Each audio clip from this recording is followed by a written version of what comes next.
Hello everybody, today I'm going to show you the different techniques of applying paint. So first technique would be flat color shading. Okay, so I've just put on random shapes here.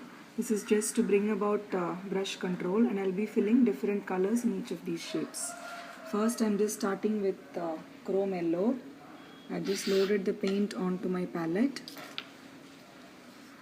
So this time the thing is about filling the color flat and even throughout the box. There should not be any variation in the shade.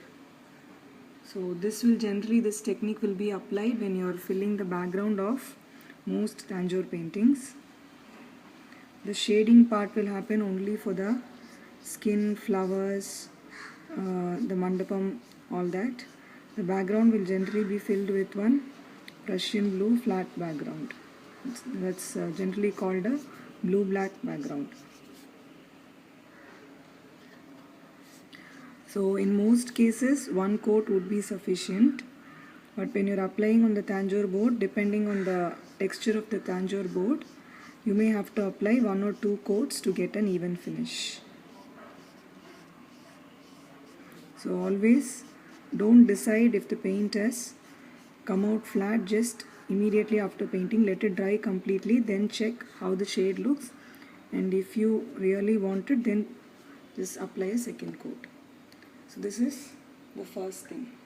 So the second technique would be, now the second exercise here is to just fill colors, different colors, into these concentric circles.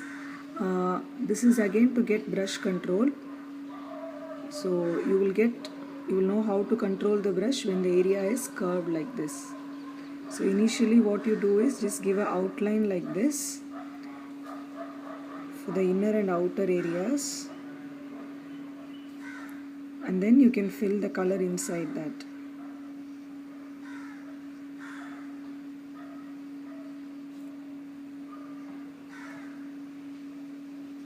Once you gain brush control, then you can handle any medium on any surface.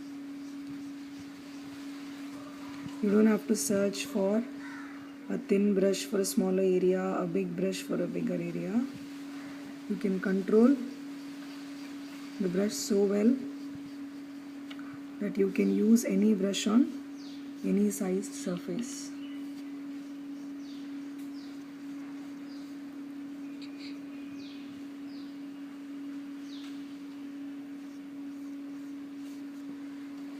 So the board I'm actually using here is called a buff board.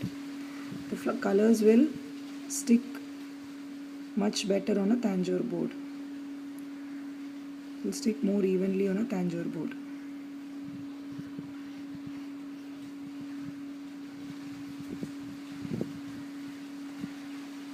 If you find that certain areas are uneven, the colors are not stuck properly, then just let it dry completely and then give a second coat so that you will get an even finish.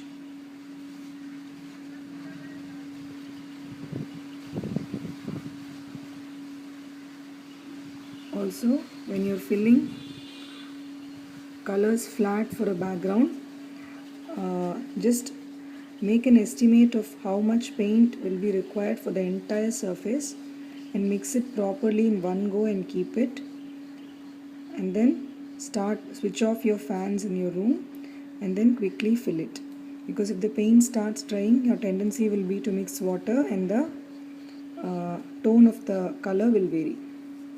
So I just filled the first color. I'm going to fill the second color inside the second concentric circle. So I'm just filling another color. You can make as many concentric circles or any concentric shape, and you can try out as many colors as you want till you feel you've got the hang of the technique. See, the challenge here is to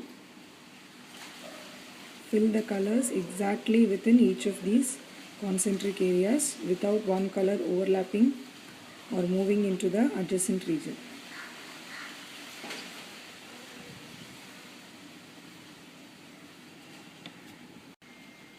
So now I have just moved to the innermost circle and I'm filling it.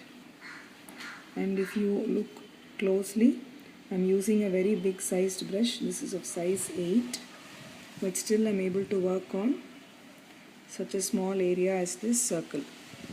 So once you start practicing these exercises, you easily gain this brush control. Now the next exercise, here I've just drawn some random shape.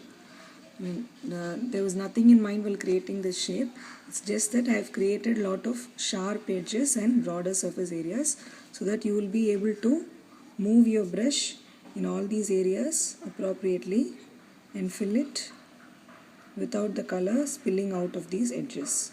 So that's the basic idea. You can draw any shape and practice this exercise. So filling a color flat and even is as challenging as doing shading.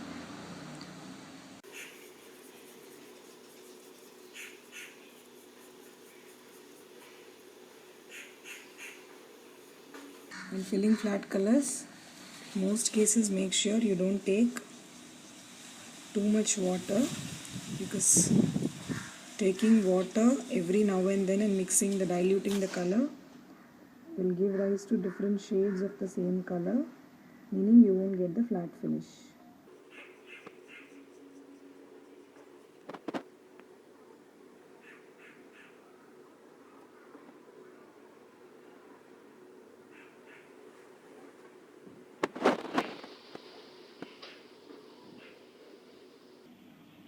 Just turn your brush in such a way that it suits and moves inside each of these corners without the color spilling out of these edges.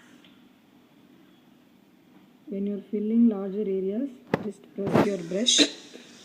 When you're going into sharp edges like this, just use only the paint loaded at the tip of the brush. So that's the technique here, but the more you practice, you'll get it easily. Make sure there are no white spaces left anywhere.